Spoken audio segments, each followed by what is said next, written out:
Welcome, guys. We had Tesla's Q1 2025 earnings call. Let's talk about it. This one was brutal. I don't think any way to sugarcoat this. This was a really tough quarter for Tesla, toughest in a long time. Brand's always had trouble with public perception, with Elon being a goofball, all these things.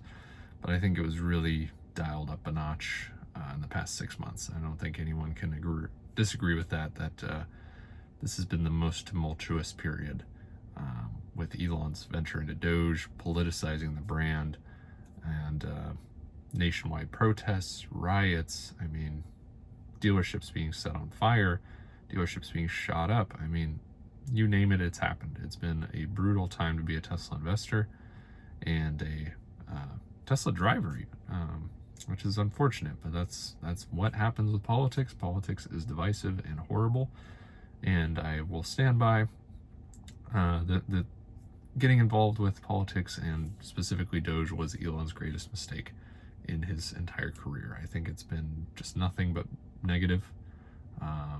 Yes, you've gained some favor on the right side, but we all know the right does not like us EVs as much as the left.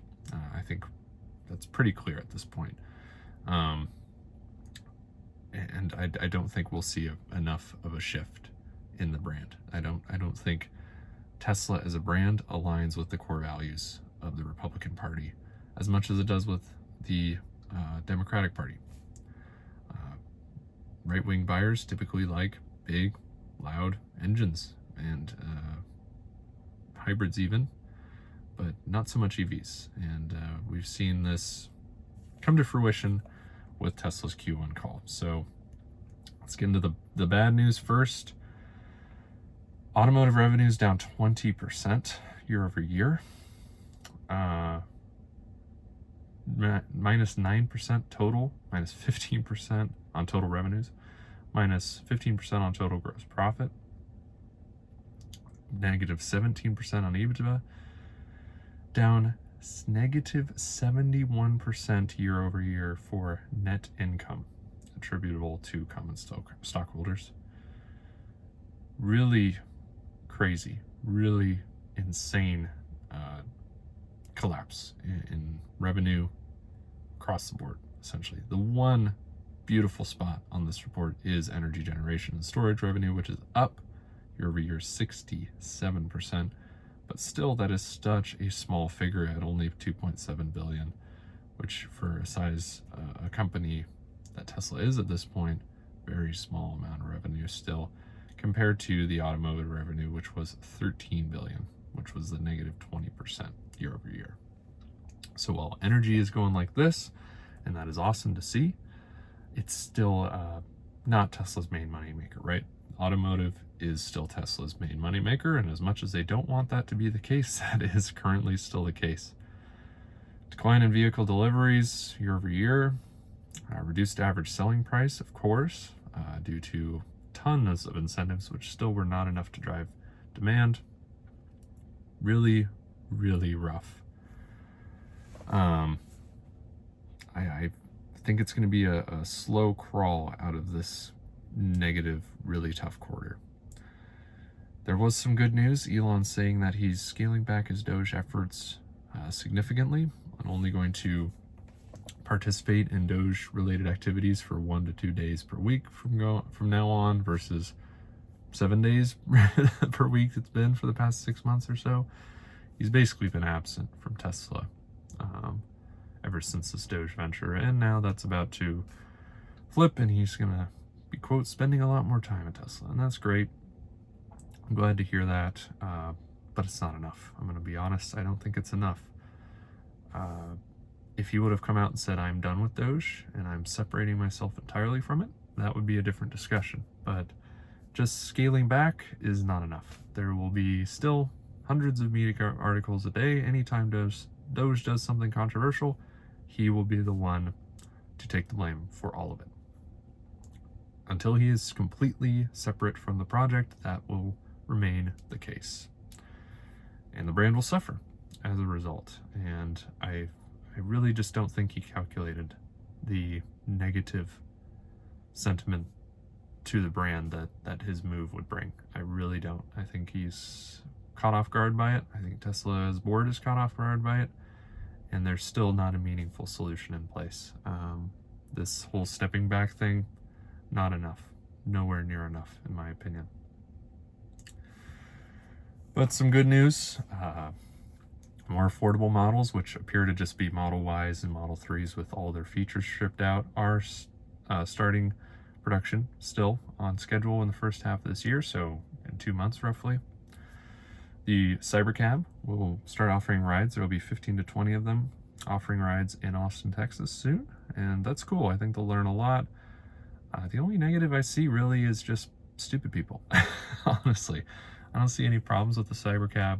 FSD is so good, I use it every day, and I'm sure they have an even better version ready for the Cybercab.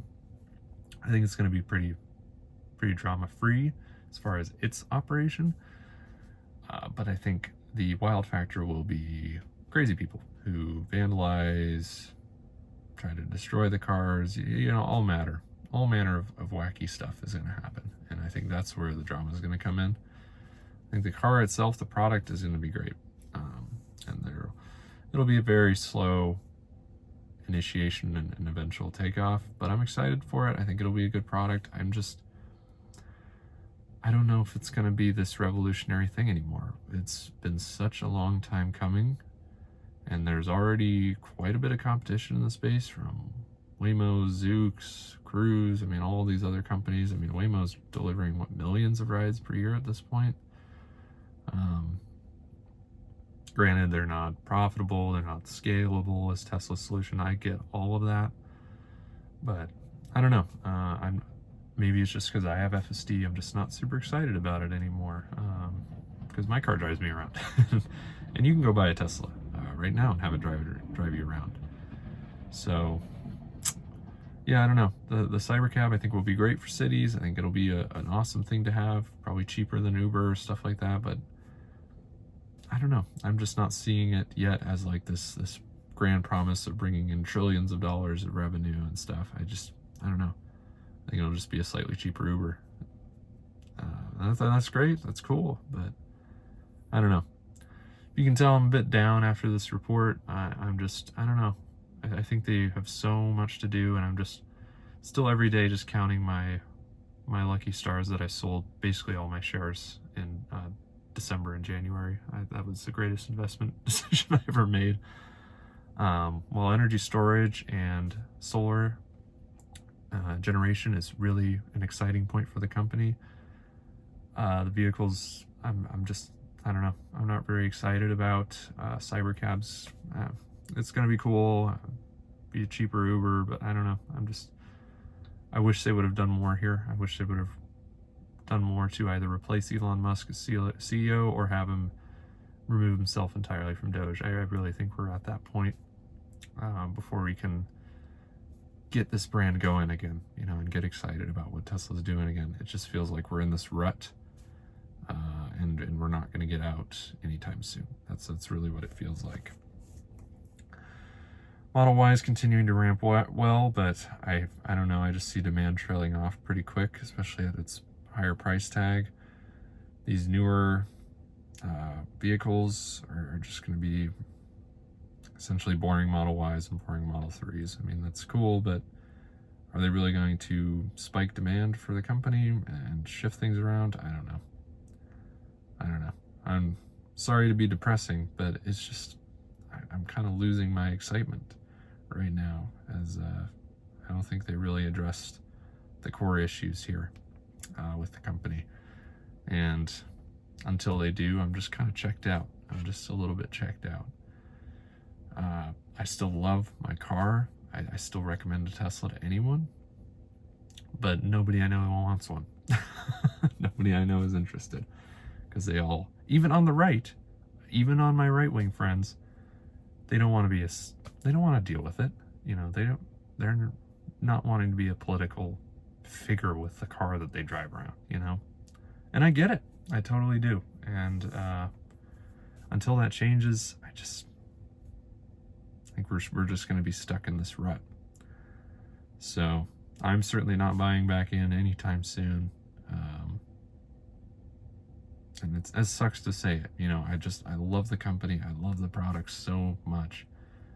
But this quarter really shows how much damage is being done by Elon's actions. And the board's refusal to do anything about it speaks volumes. And I just don't see things really turning around in a meaningfully positive way for the automotive business anytime soon.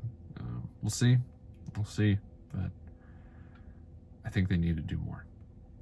So thank you for watching, guys. Let me know your thoughts on this latest earnings call. It was a mess. It was a disaster. The call was fine, you know, typical Hopium stuff. There'll be a billion robots. Optimus will be wiping your butt for you soon. All the usual stuff. It's whatever. You know, I'm just so done with it. Just until we see this brand crisis alleviate and actual action taken by Elon and the board to fix this, I'm just kind of checked out. So that's where I stand. Best of luck to Tesla. Best of luck to anyone buying shares right now. I'm just not touching it. I took my gains and I'm super happy with that. And I'm checked out for the time being. So